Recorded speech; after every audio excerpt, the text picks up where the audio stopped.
আব্বা সূর্য দিনে মানে কেটে ওঠে, তা কখন উঠবে? কেন রাত্রি? দিনে মানে কি সূর্য আমাদের কাজে লাগে? কেন কাজে লাগে না কেন? দিনে মানে তো এমনি আলো থাকে, রাত্রি তো আলো থাকে না, তাহলে রাত্রি উঠলে ভালো হয় না? আব্বা আর একটা কথা, আবার কি কথা? এই যে মানসি কয় আমার ইজ্জত চলে গেল, তা ইজ্জতটা চলে যায় কনে যায়? আব্বা এ কথা নাই, বাদ দিলাম, আর একটা কথা আছে।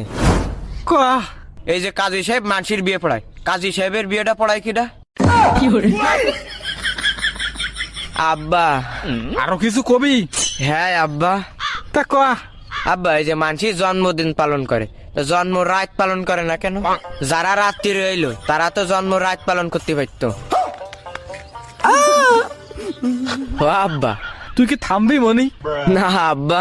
তাহলে কয়া। আব্বা এই যে লাইট আছে না, লাইট তো বিভিন্ন কালার হয়, লাল হয়, হলুদ হয়, নীল হয়, সবুজ হয়, কিন্তু কালা কালারের বাল্ব হয় না কেন? মনে তুই আমার সামনে তো সর নাই, কিন্তু তোর এই ঠান্ডা পানির মধ্যে ফেলাই দিবানে। আব্বা পানিতে ফেলানোর আগে আর একটা প্রশ্নের উত্তর দাও। আবার কি প্রশ্ন?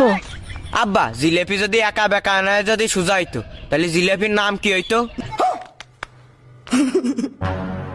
আর আব্বা এই যে শিয়াল মুরগি ধরে, এই মুরগি এই যে আমরা রাইন্দে খাই, তা শিয়াল কাঁচা খাই কেন? আর আব্বা এই থাম। না থামবো না। তাহলে কয়া। বিষে যদি মিয়াত না থাকে, ওই বিষ খেলে কি মানুষ মরিয়ে যায়? আব্বা এটা শেষ কথা, এই যে আমরা চোখ দিয়ে সবকিছু দেখতে পারি, কিন্তু চোখের ভিতর কিছু গিলি এটা দেখতে পারি না কেন? তিনটে গিলি। না আব্বা যাবো না, আর একটা কথা কব। শুয়ারের বাচ্চা আবার তুই আর কি কবি রে? আব্বা